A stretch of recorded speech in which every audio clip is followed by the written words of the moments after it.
Welcome back, everyone, to Global War 1914, Operation Albatross. This is the spring of 1919 for the British Empire, and let's get right into the turn. We'll start with technology. We have two tech rolls. We're going to go for counter battery fire, try to get to stage 2, and then try to get to stage 2 for strategic bomber as well. So let's go ahead and roll for those. Counter battery fire, we need a 6 or higher. Strategic bomber, a 7 or higher. Counter battery will make the green, and then strategic bomber will go with the black. And we miss on both. A 2 for counter battery and a 6 is one shy of what we need for strategic bomber. Okay, while I'm over here, on the German turn, there's a German sub here in the South Atlantic that I forgot to move, and I was also going to convoy raid on this French and American line. So I'm going to roll for that. Now, I'm only allowing this because I'm playing solo. If this were multiple people playing this game, this probably wouldn't be allowed, but I'm going to allow it since it's solo. So this German sub was in A46, and he's going to move to A48 and convoy raid on the West African line. So there's potential damage total up to 4, 1 towards the French, 3 towards the Americans. So I don't think the U.S. has... Oh, the U.S. does have convoy system. So that means they would get a defensive roll at a 1 as a counter, and I believe that is it. Let me double check.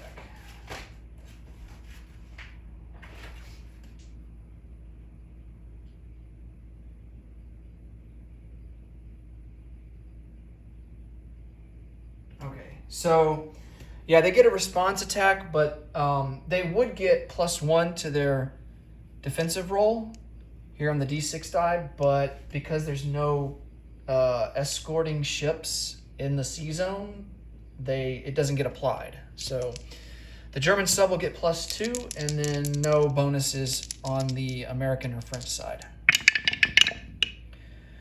All right, so we do 1 point of damage. And here is the defensive response. And that's a miss with an 11. Okay, so the German sub survives. Only does 1 point of damage on that line, which I suspect the Americans will pay for it. Okay, for purchases for Great Britain. So we're going to lend-lease an infantry to the White Russians for $3. We're also going to lend-lease $3 to the Italians, and so that they can move up this cruiser from stage 3 to stage 2. Going to purchase 2 infantry for 6, 2 artillery for 10, another infantry. We're going to upgrade a colonial to an infantry for 2. We're going to purchase 3 colonials for 6. Going to purchase a torpedo boat destroyer for 6. We get a discount of $1 because we have improved construction. And then we're going to purchase a camel for 4, and then 2 cavalry for 8. All right, combat moves. We're going to attack from German East Africa, take the infantry and the artillery, and go into Rhodesia. And then we're going to take the infantry and artillery in South African Union and attack German South Africa. Let's see, what else? No attacks here in the Middle East. We're just going to reinforce. We need to reinforce in southern Iraq. We're getting kind of thin on forces over there. So we're going to ship a lot of guys over from India to southern Iraq. And let's see, do we have anything here? We don't really have the forces to attack from Belgium into Western Germany to satisfy our mandatory offensive. So we're going to wait on that for now and just try to reinforce guys from the UK and France into Belgium. And then I think, other than that, the only attack that we have is over here with White Russia. So we're going to take everything that we have here in northern Kazakhstan and this province here, which is Orenburg, and we're going to attack into western Kazakhstan. And I think, we're really spread out here. I mean, we got guys all over the place in Russia. And so I think the strategy here, I don't mind giving up Kazakhstan to the Soviets. I think I would rather focus all my forces to the west and maybe in the process take Taristan, or what would later become known as Stalingrad. And so I think we will try for that. See if we can't try and maybe consolidate some of our forces more while at the same time trying to take out as many Soviet guys as we can. Okay. So let's roll for these battles down here. Let's start with Rhodesia. There's so few guys, I'm not even going to bother putting them on the attack and defend charts. So we do have a artillery, and so he's going to be at a 4 or less. And the infantry will pair with the artillery, and so he'll be attacking at a 3. There's no terrain penalty, fortunately. There is a river that goes through Rhodesia, but it's on the southern end, on the opposite side that we're attacking from to where the roundel is, in relation to where the roundel is. So we don't have to apply river crossing, thankfully. All right, here's the artillery, 4 or less. And that's a miss with a 6. And then here's the infantry at a 3. And that is a miss. And then he has an infantry that defends back at a 4. And that's a miss. So we'll go to round 2. Infantry at a 3. All right, we get the hit. And then he's got the defense there at a 4. Oh, and he gets a hit as well. All right, well, I'm going to lose the artillery. We do take Rhodesia back. And that is worth 1 IPP, so Britain will move up to 46 and join the Americans, and the Germans will move down from 41 to 40 on the IPP chart. Okay. Next is German South Africa. We have the same forces there that we had when we invaded Rhodesia, so we have an artillery that is going to be at a 4. That's a miss. And then the infantry that pairs with the artillery at a 3. There is desert terrain, but it's not impeding our path to the roundel, so we don't have to account for desert terrain penalty or anything. So the infantry is going to be at a 3. Nice, we get a hit. All right. And he has a colonial, and he'll be at a 2. And that's a miss with an 8. All right, so we take German South Africa with no casualties.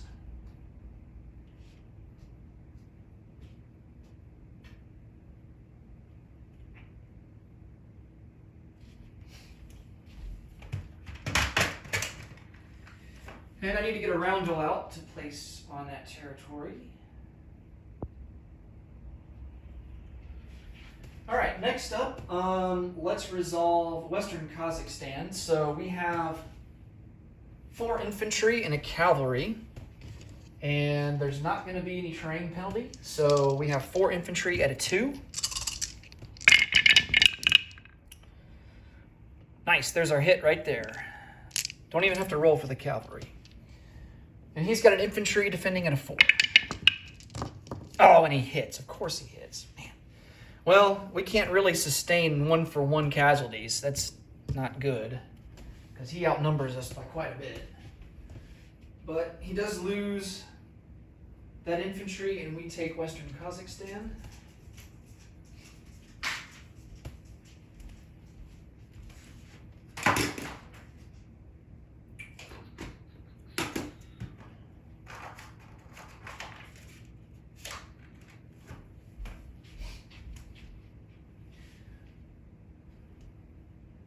All right. Now that territory will become British controlled because we attacked from British controlled territory.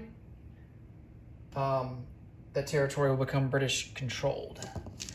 And so that means that those forces will be used, they can be moved during the British turn. So like, for example, Primorsky Krai is US controlled, and so those white Russian forces can only be moved during the United States turn, and they're controlled by the United States.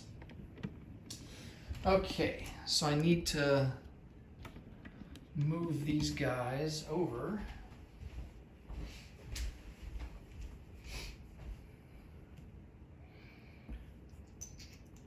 So we have 4 infantry and a cavalry in western Kazakhstan.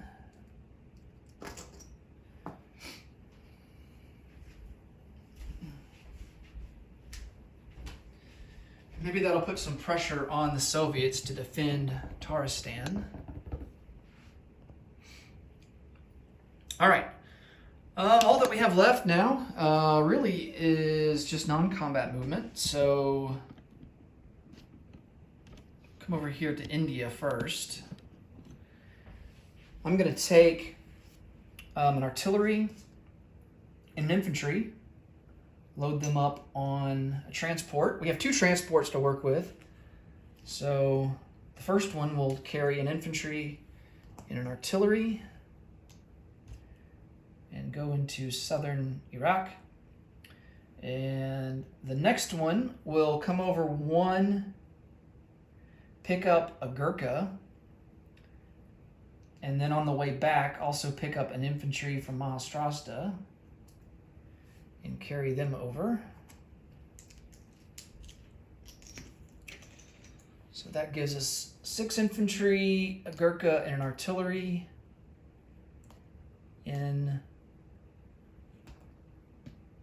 southern Iraq.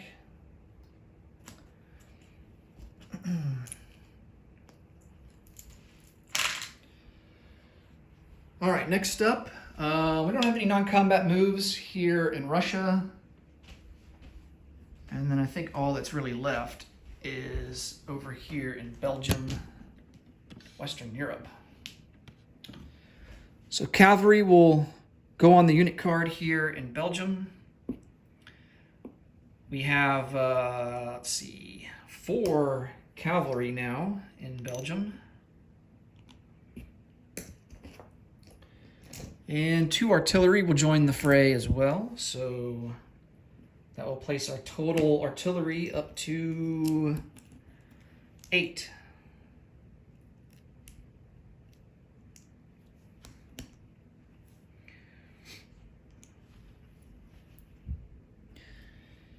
And let's see, we're not done adding to Belgium yet. I'm going to go ahead and move these cruisers out of port from London. They're going to join the fleet here in A11. That consists of 4 dreadnoughts, 4 pre-dreadnoughts. There's a couple of French ships there too, but in terms of just our naval forces, we've just got some pre-dreads and dreads, and then the 2 cruisers there, and we also have 2 transports here as well. So these transports, I think we will take them back, and let's place them. They'll move 1, 2, and that's the limit of their movement range back to the English Channel. And then they can still siphon guys over. We have the 3 here from the narrow crossing that we can use. So let's move over 3 infantry into Picardy using the narrow crossing. And then one of the transports will pick up an infantry and artillery and move them over to Picardy as well. So that's 4 infantry.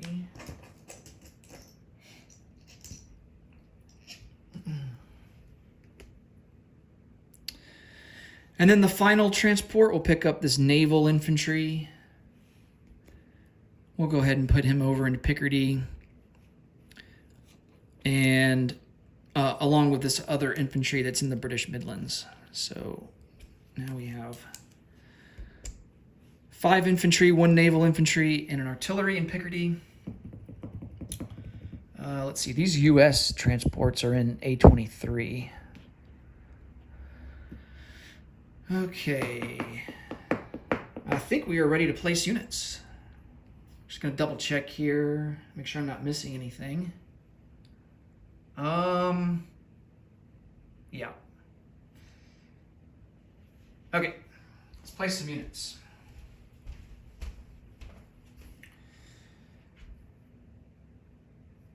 So the Italian cruiser goes to stage 2.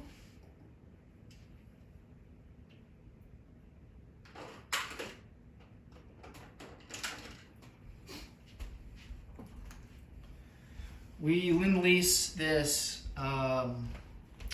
White Russian infantry, and he will go into Kola and join the British infantry that we have there. Now, British infantry, they can only defend. We are not allowed to attack Soviet forces. Only the White Russian troops can do that, can advance. So we have to keep that in mind for the Russian Civil War. Okay, what else do we got here?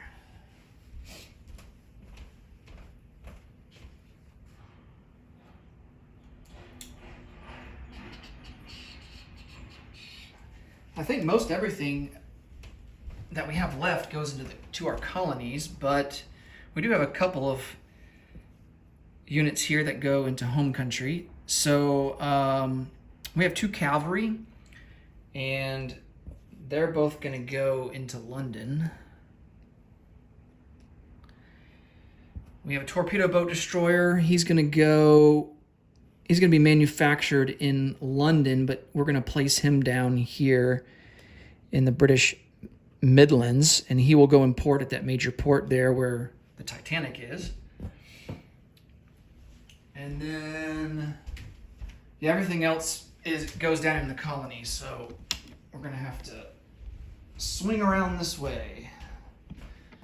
All right, so we have a factory here in the South African Union, and we need to place units here so we can collect the $2. We will place, let's see, what do we want to do? We're going to place an artillery that will consume the factory slot. We need to have a factory slot present. Doesn't consume any slots, but a factory needs to be present to place an infantry down. So we're going to do that, and that will consume the manpower slot.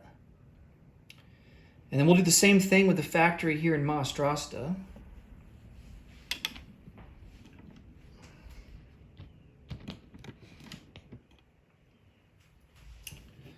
So we will consume the factory slot in Maastrasta by producing an artillery, and then one of the manpower slots with the factory present for infantry.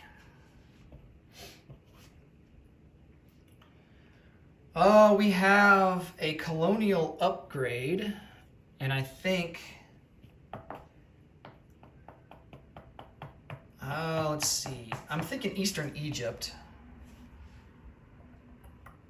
Actually, no, we don't have any colonial in Eastern Egypt. It's going to be in Western Egypt.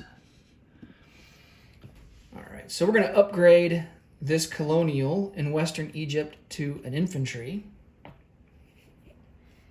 We have a colonial. We have 3 colonials to place down.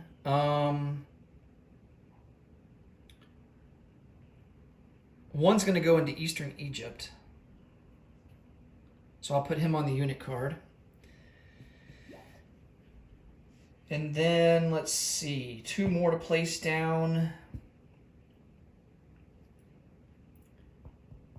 I think one is going to go into,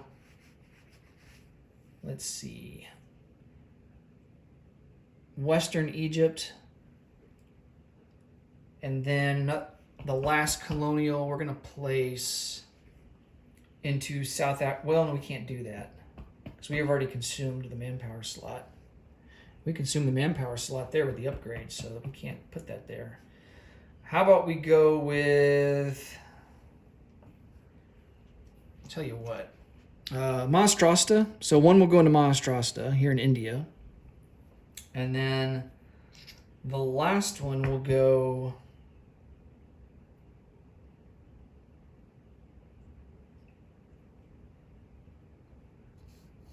we're going to put the last one in Angola. There's a one manpower slot there. Okay. And then we do have a camel, and the camel is going to go into southern Iraq. All right, let's collect some income. So we are sitting at 46 IPP, and we don't collect anything for trade. And I don't think we get any bonuses for anything else. So we spent all the money that we had in the bank, and so when we collect 46, we'll have 46 in the bank for next turn. And that will do it for Great Britain. Next up will be Austria-Hungary. Thanks so much for watching, guys, and until next time, take it easy. Bye for now.